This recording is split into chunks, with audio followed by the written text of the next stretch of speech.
Sandy. Your first name is? Jimmy. Okay, oh yeah, you said Jimmy Carter. Simple. Are you a very sentimental person? I am sentimental, but not in a tearful fashion.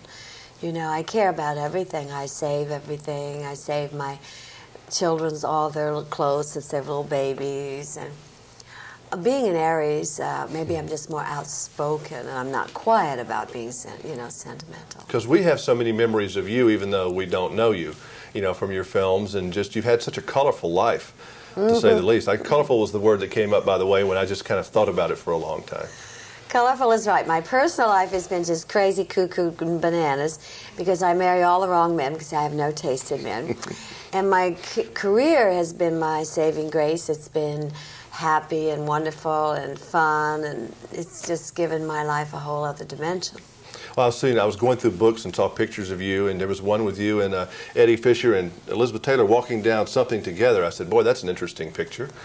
Well, that was when we were in Europe with Mike Todd. I think it was probably at the Ascot races when Elizabeth was married to Mike and I was married to Eddie. And we were really great pals then before the big... I mean, you were one of the first people to have, if the Enquirer had been around, they'd have had a field day with you back then, wouldn't they?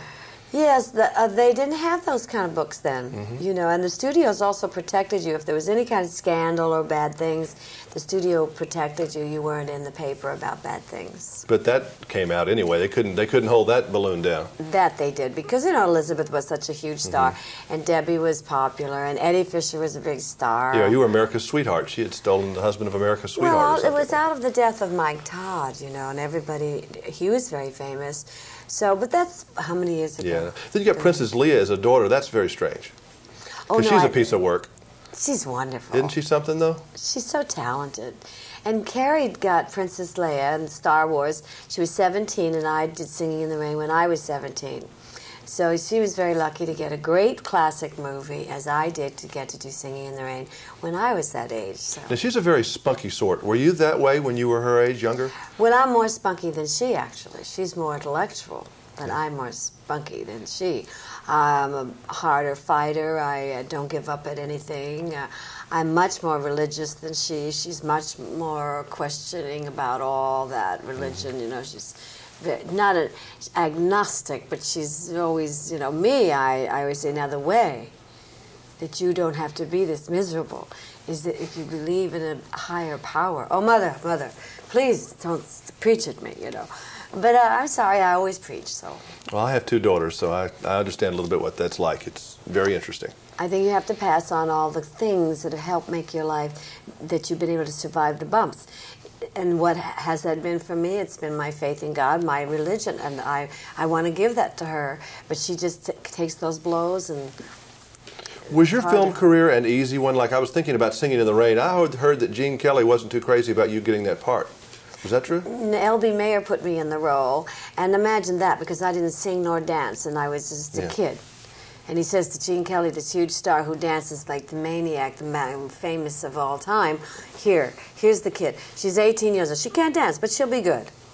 I mean, I would have killed Mr. Mayer if I were Gene Kelly. He had to take this raw little piece of talent. Weren't you scared? I mean, terrified? No. My daddy always raised me, you can do anything. I mean, I was that dumb. And that's what it takes, doesn't it? You have to really believe, even if you don't know you can do it. You really have to have faith in yourself. I think it's... And that's why you're here today, I guess. You're still hanging in there because you have faith in yourself. I do have that. I do believe that if you take on a project, you can do it if you work hard enough.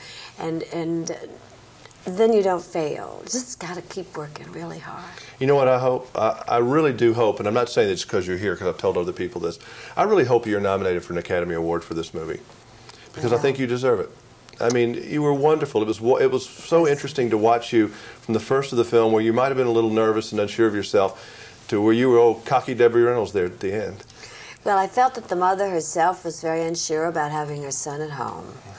So I wasn't playing Debbie Reynolds. I was really playing that she didn't really want him to be there. I mean, she raised him. Well, why is he coming home? He's 40 years old. Why does he want to come live with his mommy again? And live in his bedroom. I mean, here she was, very happy, gardening, and has a little boyfriend once in a while, and very happy in her life. And all of a sudden in walks this big grown-up boy blaming her for everything. So he was upsetting her life. So the way that I wanted it, and Albert wanted it, was that the mother was really didn't want him. She loves him, but not back in her immediate vicinity after so many years. But she takes him in and she tries to help him talk out his problems, and she says, so it's all about me. It's all about, I've made your life miserable. Well, I can tell by watching this movie and just being with you this short time. You're a piece of work, and I guarantee you it takes a special man to have to deal with you. I know that. I know that. I can feel that in a very short period of time. Well, I don't think there's anyone out there that will put up with me. It's too late now. I'll just be Mother. Okay, that's fine. Nice meeting you finally. Thank you. Nice meeting you. All right. Okay.